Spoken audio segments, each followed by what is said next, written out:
Good morning बच्चों। My self doctor Prashant Kumar Desai.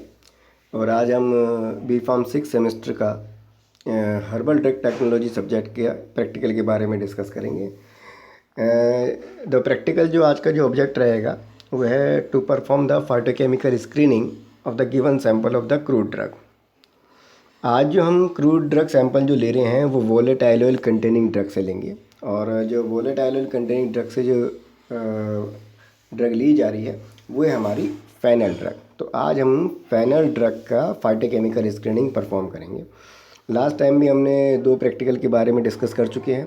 एक हमारी अल्कलॉइडल कंटेनिंग ड्रग थी और एक हमारी ग्लाइकोसाइडल कंटेनिंग ड्रग थी जिनके बारे में हमने फाइटोकेमिकल स्क्रीनिंग को किस तरीके से परफॉर्म करते हैं उसके बारे में डिस्कस किया था। आज जो हम डिस्कस कर रहे हैं वो वोलेटाइल ऑयल कंटेनिंग ड्रग से है। तो जैसे कि हम फेनल को 5th सेमेस्टर के अंदर ही पढ़ चुके हैं, डिटेल में इसकी स्टडी हो चुकी है। तो फेनल का जब नाम आता है तो इसको हिंदी में हम सौंफ के नाम से जानते हैं। इसके बायोलॉजिकल सोर्स के बारे में हम जानते हैं कि this is the drug which is obtain from the dried fruit part of the foeniculum vulgare and this drug is belong to the family umbelliferae. Active constant के बारे में जब बात करते हैं तो मेनली ये जो ड्रग है हमारी एसेंशियल ऑयल या फिर वोलेटाइल ऑयल मेनली कंटेन करती है। और इसके कुछ करैक्टरिस्टिक फीचर लिखे हैं। जब भी कोई ड्रग अगर वोलेटाइल ऑयल कंटेनिंग ड्रग होगी तो वो एरोमेटिक ऑर्डर जो है वो प्रोड्यूस करती है। एंड ये जो वोलेटाइल ऑयल जो कंपोनेंट है ये हमें डिफरेंट पार्ट ऑफ द जो प्लांट है उससे ऑब्टेन हो सकता है। वोलेटाइल ऑयल की एक करैक्टरिस्टिक फीचर होती है कि इनका जो रिफ्रैक्टिव इंडेक्स होता है वो हाई पाया जाता है। जब हम इनके क्लासिफिकेशन के बारे में बात करते हैं तो कई प्रकार के वोलेटाइल ऑयल जो है वो क्लासीफाई किए गए हैं on the basis of their isoprene unit C5H8 तो ये जो फार्मूला है हाइड्रोकार्बन्स का इसे हम आइसोप्रीन के नाम से जानते हैं। और इसके नंबर के बेसिस पर ही एक क्लासिफिकेशन हमने 5th सेमेस्टर के अंदर पढ़ चुके हैं, the classification based on number of isoprene unit. तो उसी कैटेगरी के अंदर कई प्रकार के टर्पिनॉइड्स या फिर टर्पीन्स प्रेजेंट रहेंगे, जैसे कि मोनोटर्पिन्स हो गया, सस्क्यूटर्पिन्स हो गया, डाइटर्पिन्स हो गए। एंड ये टर्पीन्स के बारे में है, ये ऑक्सीजनेटेड डेरिवेटिव्स भी कंटेन करते हैं, इसलिए इनको हम टर्पिनॉइड्स के नाम से भी जानते हैं। तो जब हम वोलेटाइल ऑयल के बारे में बात करते हैं तो इनको टर्पीन्स या फिर टर्पिनॉइड्स के नाम से भी इनको जाना जाता है। अब जब इनके एक्सट्रैक्शंस के बारे में बात करेंगे तो वोलेटाइल ऑयल का जो एक्सट्रैक्शन है वो कई तरीके से किया जा सकता है और मेनली उसमें डिस्टिलेशन मेथड जो होता है वो सिग्निफिकेंट रोल प्ले करता है to extract out the volatile oil from the volatile oil containing drugs. Distillation method कई तरीके के हो सकते हैं, ये डिपेंड करेगा किस प्रकार की ड्रग से हम वोलेटाइल ऑयल को एक्सट्रैक्ट आउट कर रहे हैं। जैसे कि पहले उदाहरण के बारे में बात करते हैं, कौन कौन से मेथड हैं जिनके द्वारा वोलेटाइल ऑयल को एक्सट्रैक्ट आउट किया जा सकता है। जैसे कि हमारा वाटर डिस्टिलेशन हो गया, स्टीम डिस्टिलेशन हो गया, वाटर स्टीम डिस्टिलेशन हो गया। तो वाटर डिस्टिलेशन को हम हाइड्रो डिस्टिलेशन के नाम से भी जानते हैं। तो जैसे कि अलग अलग ड्रग्स हैं जो जिनके वोलेटाइल ऑयल को अलग अलग डिस्टिलेशन मेथड से ऑब्टेन किया जा सकता है। जैसे कि एक एग्जांपल के तौर पे अगर हम बात करते हैं, अगर हमें क्लोव में से वोलेटाइल ऑयल को सेपरेट आउट करना है तो उसके लिए हमें स्टीम डिस्टिलेशन मेथड को यूज़ करना पड़ेगा। अगर हम फेनल में से वोलेटाइल ऑयल को सेपरेट आउट कर रहे हैं तो उसके लिए हम वाटर डिस्टिलेशन मेथड को यूज़ कर सकते हैं। तो ये कुछ मेथड हैं जिनके द्वारा हम वोलेटाइल ऑयल को सेपरेट आउट किया जा सकता है। हाँ, ये ज़रूर है किस प्लांट को हम से वोलेटाइल ऑयल निकाल रहे हैं वो किस मेथड ऑफ डिस्टिलेशन उसके ऊपर एप्लीकेबल होता है। तो जब हम बारे में बात करते हैं फेनल के बारे में तो मेन केमिकल कंपोनेंट जो फेनल के अंदर जो पाए जाते हैं, this drug is belong to the chemical category of the volatile oil. Volatile oil के अंदर जो एक्टिव कांस्टेंट फेनल के अंदर प्रेजेंट रहेंगे वो बहुत सारे होते हैं। जैसे कि इसके अंदर अल्फा पाइनिन हो गया, मिर्सिन हो गया, फैनकॉन्स हो गए, ट्रांस एनिथोल हो गया, मिथाइल चैविकोइल हो गया, लिमोनिन हो गया, एनिसिक एल्डिहाइड हो गया, 1,8 सीनियोल्स हो गया। These are the sum of the active constants are present in the phenol which comes under the chemical category of the volatile oil। मगर अगर हम main principal phyto constant of fennel के बारे में बात करते हैं जो कि वोलेटाइल ऑयल कैटेगरी के अंदर आते हैं, उनके दो नाम हैं, एक का नाम है एनीथॉन और एक का नाम होता है फैनकॉन। तो ये जो हमारा स्वीट फेनल ऑयल है is extracted from the crush seed by the steam distillation, इसको स्टीम डिस्टिलेशन मेथड के द्वारा ऑब्टेन किया जा सकता है वोलेटाइल ऑयल को। तो ये कुछ हमारा इंफॉर्मेशन है रिगार्डिंग द केमिकल कांस्टेंट। तो मेनली इसके अंदर फैनकॉन एंड एनीटोन तो मेजर कंसंट्रेशन के अंदर एक्टिव कांस्टेंट जो है वो पाए जाते हैं। अब जब हम फाइनल ड्रग के मेडिसिनल प्रॉपर्टी के बारे में बात करते हैं तो कई बार हम इसको डिस्कस कर चुके हैं 5th सेमेस्टर के अंदर। अगर वोलेटाइल ऑयल कंटेनिंग ड्रग है तो वो मेनली डाइजेस्टिव प्रॉब्लम के अंदर सबसे ज़्यादा यूज़ होने वाली ड्रग है, और स्पेसिफिकली जैसे कि फ्लैचुलेंस हो गया, ब्लोटिंग की जो प्रॉब्लम है उसको प्रिवेंट करने के लिए volatile oil plays a significant role. और इसी को हम बोलते हैं कार्मिनेटिव ड्रग्स। कार्मिनेटिव का मतलब है फ्लैचुलेंस और ब्लोटिंग की जो प्रॉब्लम्स होती है उसको रिमूव करने वाली जो ड्रग है उनको हम कार्मिनेटिव ड्रग्स बोलते हैं। It is a wonderful digestive drug, stimulant है, स्टोमैकिक है एंड फ्लेवरिंग एजेंट की तरह काम में लाया जाता है। मगर कुछ और रिसर्चेस के बेसिस पे ये पता लगा है कि वोलेटाइल ऑयल जो होता है, एसेंशियल ऑयल जो है फाइनल के अंदर, और भी कई प्रकार की कंडीशंस के अंदर प्रिस्क्राइब किया जा सकता है, या फिर उनकी और भी कई मेडिसिनल एक्टिविटीज़ हो सकती हैं। जैसे कि anti spasmodic effect is produce by the fennel oil, diuretic, anti-inflammatory, analgesic and antioxidant effects are also produced by the phenol drug. The volatile oil shows the antioxidant, antimicrobial and the hepatoprotective activity also. So these are the some recent type of the medicinal uses has been introduced, and these medicinal uses are taken from the some research journal which has been published into the reputed journal. So we can say that we can also focus on such kind of the other activities which are related with the volatile oil of the phenol drug. It is also used in the case of obesity में भी इसको use किया जा सकता है। Skin की cleansing और toning के लिए भी इसको यूज़ किया जा सकता है, एंड फ्लेवरिंग एजेंट तो इसका मेन यूज़ है। तो this is the sum information about the drug that is the fennel. अब हम बात करते हैं कि एक्सट्रैक्शन किस तरीके से फेनल ऑयल का किया जा सकता है या फिर वोलेटाइल ऑयल का किया जा सकता है। तो ये बात हमने पहले भी हम डिस्कस कर चुके हैं कि एक्सट्रैक्शन ऑफ वोलेटाइल ऑयल के लिए जो अपरेटस जो यूज़ किया जाता है उसको बोला जाता है क्लीवेंजर अपरेटस। एक ग्लास का अपरेटस होता है जिसको हम क्लीवेंजर अपरेटस के नाम से जानते हैं, और नीचे इसका डायग्राम भी दिया गया है क्लीवेंजर अपरेटस के बारे में। तो ये जो ग्लास का बना हुआ है, सबसे नीचे तो इसमें राउंड बोतल फ्लास्क होती है, राउंड बोतल फ्लास्क के बाद इसमें आर्म की प्रेजेंस है, वो एक ऊपर जो है इसमें कंडेंसर लगा रहता है, और कंडेंसर के बाद यहाँ पे एक ग्रेजुएटेड आपको ये दिखाई दे रहा है, ये ग्रेजुएटेड ट्यूब है जिसके अंदर हमारा वोलेटाइल ऑयल जो है वो इकट्ठा रहता है। तो ये जो RBF है ये सब डिटैचेबल यूनिट्स होती हैं, तो उनको डिटैच करना पड़ता है। तो ये कंडेंसर के साथ और ये RBF को आपस में एक दूसरे से अटैच करना पड़ेगा। तो ये आपस में ये हट भी जाती है और इनको फिर इसको हमें अटैच करना पड़ता है।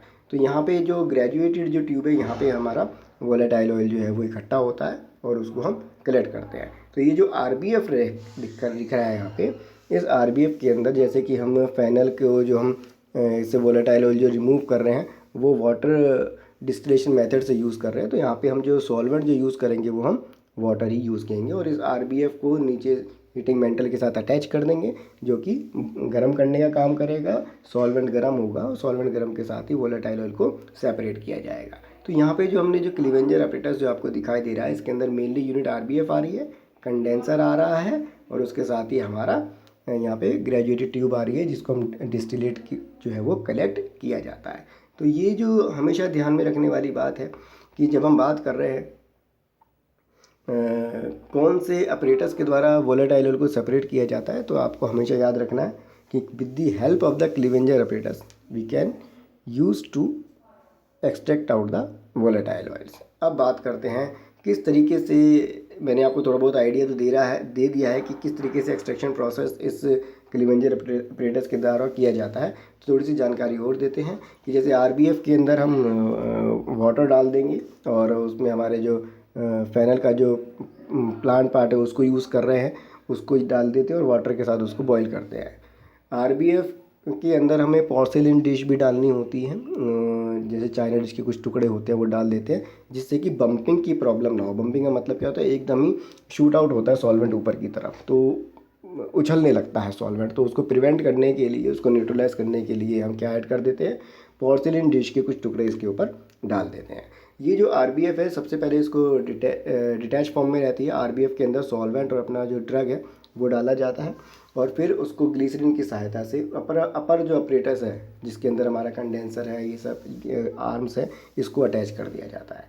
ग्लिसरीन लगाना इसलिए ज़रूरी है, अगर सपोज़ कीजिए ग्लिसरीन नहीं लगाते तो कई बार ऐसी प्रॉब्लम आती है कि जब एक्सट्रैक्शन कंप्लीट हो जाता है तो ये आपस में एक दूसरे से सेपरेट नहीं हो पाते, मतलब कि ऊपर वाली यूनिट जो है RBF से सेपरेट नहीं हो पाती। तो सेपरेट ईजिली हो जाए, उसमें लुब्रिकेसी बनी रहे, इसलिए RBF का कनेक्शन जब ऊपर वाले ऑपरेटर्स के साथ किया जाता है तो इसके बीच में मिडिल पॉइंट में जहाँ पे इन दोनों का अटैचमेंट होता है वहाँ पे ग्लिसरीन लगानी ज़रूरी होती है। तो जब और नीचे RBF के नीचे हम हीटिंग मेंटल रख देते हैं। हीटिंग मेंटल का टेम्परेचर बढ़ाते रहते हैं। जैसे हीटिंग मेंटल का टेम्परेचर बढ़ता है तो हमारा जो सॉल्वेंट है उसका भी बॉइलिंग पॉइंट होता है, वो भी उसमें भी बॉइलिंग होनी स्टार्ट हो जाती है। जब सॉल्वेंट की बॉइलिंग होती है तो वेपर की फॉर्मेशन होती है। ये वेपर जो होती है, जो फ्रूट पार्ट है या फिर जो कोई भी पार्ट हम प्लांट का ले रहे हैं, जैसे फेनल का ले रहे हैं, उसके अंदर जो टिश्यूज़ है, जो सेल है, उसके अंदर पेनिट्रेट कर जाता है और जो वोलेटाइल ऑयल है उसको वेपोराइज की फॉर्म में लेके आता है। वेपर क्यों प्रोड्यूस हो रही, वेपर किस तरीके से इकट्ठा होंगी? वेपर जो है हमारी इकट्ठा जो होती है वो हमारी इस जो ग्रेजुएटेड ट्यूब है वहाँ पे इकट्ठा होती रहती है। जैसे कि इसके ऊपर कंडेंसर लगा है तो जो वेपर है हमारी वाटर के साथ ऊपर की तरफ मूव करेगी, जो कि वोलेटाइल ऑयल की जो वेपर है वाटर के वेपर के साथ ऊपर की तरफ मूव करेगी और जब ये कंडेंसर जो लगा हुआ है कंडेंसेशन प्रोसेस होगा और वो ठंडी होके इस ग्रेजुएटेड ट्यूब में इकट्ठा हो जाती है। अब जो वोलेटाइल ऑयल जो ऊपर की तरफ मूव कर रहा है वो वेपर प्रेशर की वजह से मूव कर रहा है, क्योंकि वेपर प्रेशर दोनों का अलग है, वोलेटाइल ऑयल का और हमारे वाटर वेपर का, जिसकी वजह से वाटर वेपर जो है हमारी वोलेटाइल वेपर को ऊपर की तरफ लेके जाती है। कंडेंसेशन प्रोसेस होगा, कंडेंसेशन प्रोसेस होने के बाद जो ग्रेजुएटेड ट्यूब है वहाँ पर वो जाके इकट्ठा होती है। फिर बाद में हम इसको कलेक्ट कर लेते हैं। तो ये एक प्रोसीजर पार्ट हो गया। With the help of the Clevenger apparatus in VR, we are using the water as a solvent for the extraction of the volatile oil from the phenol drug। ठीक, तो ये एक प्रकार का एक्सट्रैक्शन है। अब मैं यहाँ पे आपको ये चीज़ों के बारे में क्यों बता रहा हूँ, हमारा जो ऑब्जेक्ट है वो है हमारा फाइटोकेमिकल स्क्रीनिंग, और फाइटोकेमिकल स्क्रीनिंग में सबसे पहले जो पार्ट आता है वो आता है हमारा एक्सट्रैक्शन प्रोसेस। तो एक्सट्रैक्शन प्रोसेस में यहाँ पे हम हाइड्रो डिस्टिलेशन जो मेथड है वोलेटाइल ऑयल को सेपरेट करने के लिए फेनल में से, वो यहाँ पे हम यूज़ कर रहे हैं। जो ऑपरेटस जो यूज़ किया जाएगा वो हमारा क्लीवेंजर ऑपरेटस यहाँ पे यूज़ किया जाता है। तो ये मैंने एक आपको ब्रीफ आइडिया दे दिया है किस तरीके से हम वोलेटाइल ऑयल को सेपरेट आउट कर सकते हैं from the fennel drug by using the hydro distillation method. अगर स्पेसिफिकली अगर हम बात करें तो किस तरीके से इस प्रोसीजर को हम अपनी फाइल के अंदर लिख सकते हैं या फिर किस प्रकार से हम इस प्रोसीजर को अपनी लैब के अंदर फॉलो कर सकते हैं, तो इसमें हम जनरली लेते क्या है, place 150 ml water and the 150 ml glycerine and a few pieces of the porous porcelain in the flask which is joint to the apparatus and the joining with the condenser. तो मैंने आपको पहले ही बता दिया था कि यहाँ पे जो हम ग्लिसरीन जो यूज़ कर रहे हैं उसको मेनली हम इनर साइड की तरफ लगाएंगे, जहाँ पे भी अटैचमेंट RBF का कंडेंसर के साथ जो अदर ऑपरेटस है उसके साथ होगा, तो जिससे कि जब एक्सट्रैक्शन कंप्लीट हो जाए उसको निकालने में हमें आसानी हो। After that introduce water by the tube and until it is reaches the level B। अब इसमें थोड़ी सी प्रॉब्लम ये आ रही है, जैसे कि N लिखा हुआ है, B लिखा हुआ है, G लिखा हुआ है, K लिखा हुआ है, वो इस ऑपरेटस के ऊपर मेंशन होने चाहिए थे, वो इसके ऊपर लेबलिंग नहीं हो पाई है। तो आप इतना आइडिया लगा लीजिए कि जैसे कि अगर हम बात कर रहे हैं वाटर को इंट्रोड्यूस कर रहे हैं by the tube and until it reaches the level B and 1 ml of the xylene is also added through the tube K using A graduated paper and placing it tip at the bottom of the tube. इसको आप इस तरीके से लिख सकते हैं कि जो वाटर का इंट्रोडक्शन किया जाएगा RBF के लेवल तक, एक पर्टिकुलर पॉइंट होता है वहाँ तक उसको RBF डाल देंगे, RBF के अंदर पानी डाल देंगे, वाटर डाल देंगे और उसके अंदर xylene डाला जाएगा। xylene क्या है? xylene एक समझ लीजिए एक प्रकार का ये भी वेपोराइज कंडीशन में होगा और ये ग्रेजुएटेड ट्यूब में इकट्ठा होगा, तो इसके लेवल को चेक कर लेंगे। तो समझ लीजिए कि xylene एक स्टार्टिंग पॉइंट हो गया हमारा, जिसमें हम ग्रेजुएटेड ट्यूब के अंदर हमारे xylene हमारा पहले आए। तो एक xylene का अगर लेवल आ जाता है तो हमें पता लगेगा कि ग्रेजुएटेड ट्यूब में सपोज कीजिए 2 ml हमारा xylene है। केवल अभी इतने ही समझिए, जब हम और प्रोसीजर को पढ़ेंगे तो आपको और समझ में आएगा। आफ्टर दैट क्या करेंगे, xylene उसके अंदर डाल दिया है और heat the flask until it boiled and the continued at a rate that leaves the lower part of the condenser। तो अब फ्लास्क के अंदर जो पानी जो ऐड किया गया था उसमें ज़ाइलिन जो डाल दिया उसको अब गर्म करेंगे तब तक जब तक कि वेपर की फॉर्मेशन ना हो जाए, और वेपर जब फॉर्म होगी तो वो कंडेंसर के पास जाएगी और कंडेंस होकर नीचे वो इकट्ठा हो जाएगी ग्रेजुअली ट्यूब में, ठंडा होकर लिक्विड की फॉर्म में वहाँ पे वो इकट्ठा हो जाएगा। After 30 minutes heating is discontinued and after at least 5 minutes the volume of xylene in the graduated tube is observed। तो जैसा मैंने आपको बताया था xylene के लेवल को ग्रेजुएटेड ट्यूब के अंदर ऑब्जर्व करना है।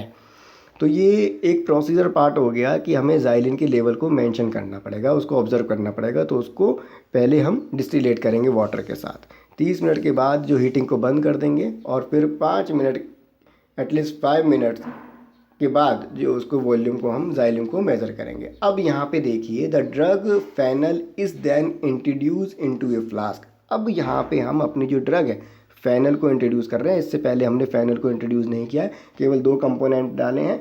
आरबीएफ के अंदर सॉल्वेंट डाला था, xylene डाला था, अटैचमेंट किया गया था पूरी क्लीवेंजर एपरेटस का, हीट किया गया था, 30 मिनट तक गर्म किया, फिर उसको गर्म करने के बाद हमने हीट को रोक दिया, हीटिंग मेंटल था उसे बंद कर दिया, और फिर 5 मिनट के बाद हमने xylene की वैल्यू जो थी ग्रेजुएटेड ट्यूब के अंदर ऑब्जर्व कर ली। अब हम क्या करेंगे, अब यहाँ पर हम क्या कर रहे हैं कि हमने अपनी ड्रग को एडिशन किया है। The drug fennel is then introduce into the flask and distillation is continued for the 3 hours. अब यहाँ पे एक्सटेंसिवली जो एक्सट्रैक्शन जो प्रोसेस हो रहा है वो वोलेटाइल ऑयल का हो रहा है फ्रॉम द फेनल ड्रग। तो डिस्टिलेशन को कंटिन्यू करना है 3 घंटे तक। आफ्टर द 3 आवर्स हीटिंग को बंद कर देंगे और after 5 minute the volume of oil, ये जो वॉल्यूम ऑफ ऑयल है that is a volatile oil in the graduated portion of the test tube is read. कितना वॉल्यूम जो है वोलेटाइल ऑयल का ग्रेजुएटेड ट्यूब के अंदर आया उसको रीड कर देंगे। The distillation is then continue further for 1 hour and read the volume of the oil again. 3 घंटे तक हमने किया था, 3 घंटे के बाद उसको रोका, 5 मिनट बाद हमने वोलेटाइल ऑयल कितना ग्रेजुएटेड ट्यूब में आया उसको हमने मेज़र कर लिया, ऑब्जर्व कर लिया। फिर से 1 घंटे के लिए फिर से हम अपना एक्सट्रैक्शन प्रोसेस स्टार्ट करेंगे जो कि डिस्टिलेशन प्रोसेस है, और उसको फिर से ठंडा किया जाएगा और उसकी रीडिंग को मेज़र करेंगे। The procedure is repeated till the 2 consecutive reading of the volume of the oil occur constant. जब तक 2 रीडिंग कांस्टेंट नहीं आ जाती तब तक ये प्रोसेस कंटिन्यू रहता है। तो ये करने का रीज़न क्या है? ये करने का रीज़न इसलिए है कि हम चाहते हैं complete extraction of volatile oil जो है फेनल से हमें ऑब्टेन हो। तो सपोज़ कीजिए अगर मैं 3 घंटे बाद अपने डिस्टिलेशन करता अपने ड्रग का फेनल का, और वो जितना वोलेटाइल ऑयल आता उतना मैं उसमें अपना काम चलाता, तो ये पॉसिबिलिटी है कि हो सकता है कि अभी ड्रग पूरी तरीके से सैचुरेट ना हुई हो, मतलब कि उसमें अभी भी वोलेटाइल ऑयल प्रेजेंट हो, पूरी ड्रग पूरी तरीके से एग्जॉस्ट ना हो पाई हो, वोलेटाइल ऑयल कंटेंट परसेंटेज की फॉर्म में उसमें प्रेजेंट रही हो, तो उसको निकालना भी ज़रूरी है। तो ये पता कैसे लगेगा जब हम रिपीटेडली 3 घंटे के बाद 1 घंटा और उसको हम डिस्टिलेशन प्रोसेस करते हैं, रीडिंग मैच करते हैं। सपोज़ कीजिए 4 ml तक 3 घंटे के बाद हमारा वॉल्यूम जो था वो वोलेटाइल ऑयल का आया, मगर जब हमने 1 घंटा और किया तो वो 4 ml की जगह फिर 5 या 6 ml हो गए, 2 ml और उसके अंदर इंक्रीज़ हो गए। तो ये जब तक करते रहेंगे जब तक हमारी कॉन्जिक्यूटिव रीडिंग जो है वो 2 रीडिंग समान ना आ जाए तब तक डिस्टिलेशन प्रोसेस कंप्लीट रहेगा। तो ये इंडिकेट क्या करेगा, ये इंडिकेट ये कर रहा है कि अब जो हमारी जो फाइनल ड्रग है पूरी तरीके से एग्जॉस्ट हो चुकी है, उसमें किसी प्रकार के वोलेटाइल कंटेंट प्रेजेंट नहीं है। अब आप नेक्स्ट लाइन देखेंगे, नंबर 6 पॉइंट जो आ रहा है, the volume of xylene is subtracted from the volume of the oily layer and the remainder is taken to be the content of the volatile oil in the drug। ये volatile oil की ml को determine करने के लिए है। xylene के साथ हमने पहले डिस्टिलेशन किया था वाटर का, तो 2 ml अगर मान लो आया है तो उसको माइनस कर दिया जाएगा, जो कि हमारा टोटल अब जो वॉल्यूम, अब टोटल वॉल्यूम में हमारा वोलेटाइल ऑयल भी है और उसके अंदर सपोज़ कीजिए 2 ml xylene भी है, ठीक। तो अगर उसको सब्सट्रेट कर देंगे तो वॉल्यूम जो है हमारा वोलेटाइल ऑयल का हम डिटरमाइन कर सकते हैं। तो यहाँ पे एक एक्सट्रैक्शन प्रोसेस है, हाइड्रो डिस्टिलेशन मेथड, जिसके द्वारा हम वोलेटाइल ऑयल को सेपरेट कर रहे हैं फेनल ड्रग के अंदर से, ठीक। तो ये एक प्रोसीजर पार्ट हो गया जिसमें हम क्लीवेंजर एपरेटस को यूज़ किया जा रहा है। अब जब वोलेटाइल ऑयल आ गया है तो उसको आइडेंटिफाई करना जरूरी है, जो कि हमारा फाइटोकेमिकल स्क्रीनिंग का ही पार्ट है। तो उसके अंदर हम ऑब्वियसली बात है आइडेंटिफिकेशन टेस्ट परफॉर्म करेंगे और उसके बाद हम क्रोमेटोग्राफी भी परफॉर्म करके देखेंगे। तो आइडेंटिफिकेशन किस तरीके से हो सकता है, एक तो ऑर्डर टेस्ट हो गया। ऑर्डर टेस्ट ऑब्वियस सी बात है कि कोई भी अगर वोलेटाइल ऑयल होगा, मेनली बहुत कॉमनली फीचर्स पाए जाते हैं वोलेटाइल ऑयल के अंदर, they have a characteristic order. Characteristic order है, एरोमेटिक ऑर्डर उसके अंदर पाई जाएगी अगर वोलेटाइल ऑयल की प्रेजेंस अगर पाई जा रही है। दूसरा हमारा स्पॉट टेस्ट आ गया।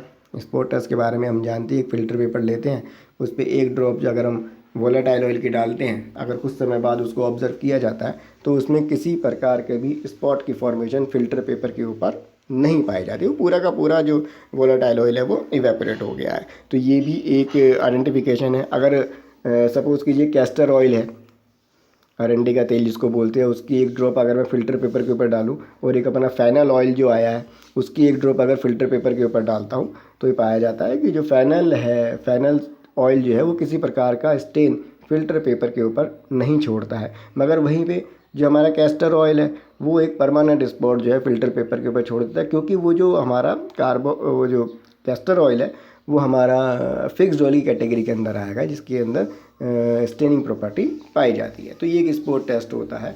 तो ये इसमें लिखा भी वही है, volatile oils do not leave a permanent stain on the filter test. Filter paper के ऊपर कोई भी परमानेंट स्टेन नहीं छोड़ेंगे।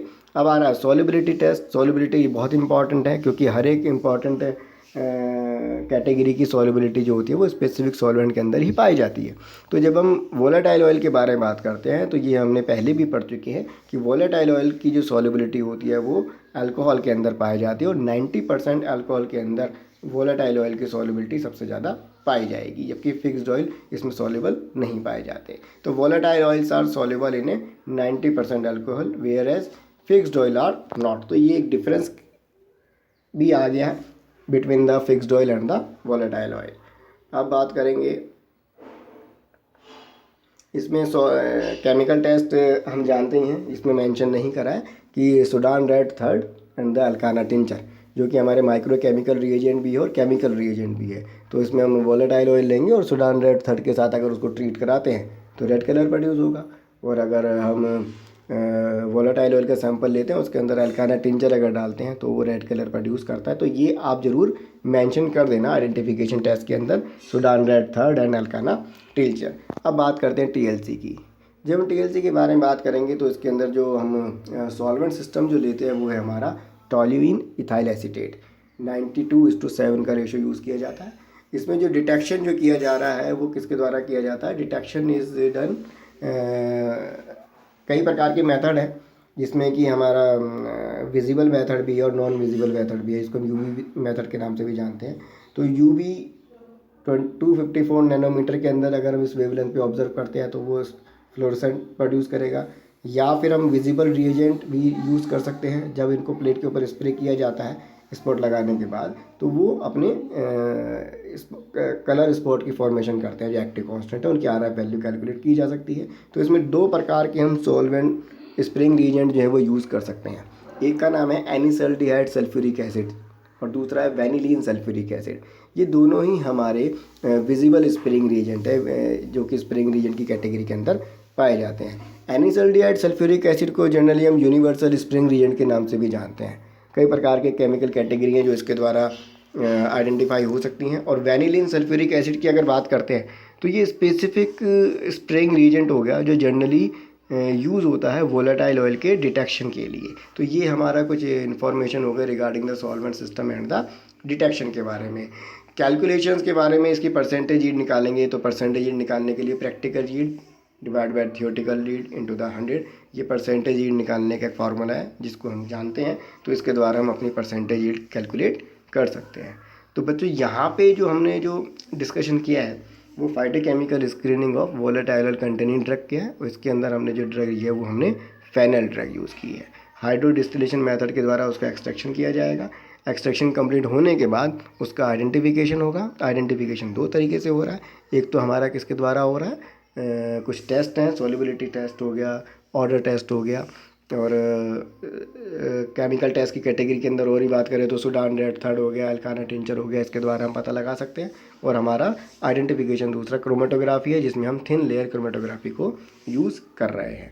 इसमें आप जैसे कि सॉल्वेंट सिस्टम दिया हुआ है, डिटेक्शन दिया हुआ है, stationary phase of silica gel GF भी लिख सकते हैं, सिलिका जेल GF वो भी आप यहाँ पे मेंशन कर सकते हैं। जो आर एफ वैल्यू जो आती है उसको मेज़र किया जाता है स्टैंडर्ड फेनल ऑयल के साथ। अगर उसकी आर एफ वैल्यू सेम आ रही है या फिर नियर बाई आ रही है तो हम कह सकते हैं कि हमारा जो एक्सट्रैक्टेड जो कंपाउंड है वो वोलेटाइल ऑयल है जो कि फाइनल से ऑब्टेन किया गया है। अगर उसमें कोई वेरिएशन आता है, बहुत ज़्यादा डिफरेंस आता है आर एफ वैल्यू में, तो वो इंडिकेट करेगा कोई ना कोई मेथड के अंदर इम्प्योरिटीज़ रह गई है या फिर कुछ ना कुछ मैनुअल एरर्स पाए गए हैं। तो ये बच्चों आज जो हमने जो डिस्कस किया है that is a object of the herbal drug technology subject. The class is B.Pharm 6 है and the object is to perform the phytochemical screening of volatile oil containing drug, and the drug we have selected that is the phenyl drug। तो phenyl drug से volatile oil को remove किया था। तो बच्चों आज के लिए इतने रखते हैं। मैंने आपको मेथड बता दिया किस तरीके से करना है। हालांकि जब हम शुरुआत में देखते हैं तो यहाँ पे ऑब्जेक्ट जो लिखा हुआ है to isolate volatile oil from the phenyl, ये ऑब्जेक्ट आपको नहीं लिखना है। आपको लिखना क्या है, आपको लिखना है टू परफॉर्म द, जो ऑब्जेक्ट रहेगा to perform the phytochemical screening of the crude drug volatile oil containing drug, और जो ड्रग है उसको ब्रैकेट में लिखेंगे फेनल ड्रग। ठीक है, ये ऑब्जेक्ट जो है ये एक स्पेसिफिकली एक्सट्रैक्शन मेथड्स के लिए है। हालांकि इसमें पूरी जानकारी हमें फाइटोकेमिकल स्क्रीनिंग से रिलेटेड मिल रही है। तो आपको जो ऑब्जेक्ट है केवल वही लिखना है जो मैंने आपको बताया है, ये ऑब्जेक्ट आप नहीं लिखेंगे। ठीक है, तो इस प्रकार से हम इसको लिया क्यों है, क्योंकि इसमें एक्सट्रैक्शन प्रोसेस और केमिकल टेस्ट के बारे में और TLC के बारे में पूरी जानकारी दी गई है, इसलिए इसको सेलेक्ट किया गया है। तो बच्चों आज के लिए इतने रखते हैं। जो इसके बारे में और जो ये जो नोट्स हैं, बुक का रेफरेंस और ये नोट्स मैं आपको आपके व्हाट्सएप नंबर पे सेंड कर दूँगा। तो अभी के लिए इतने रखते हैं। Thank you very much.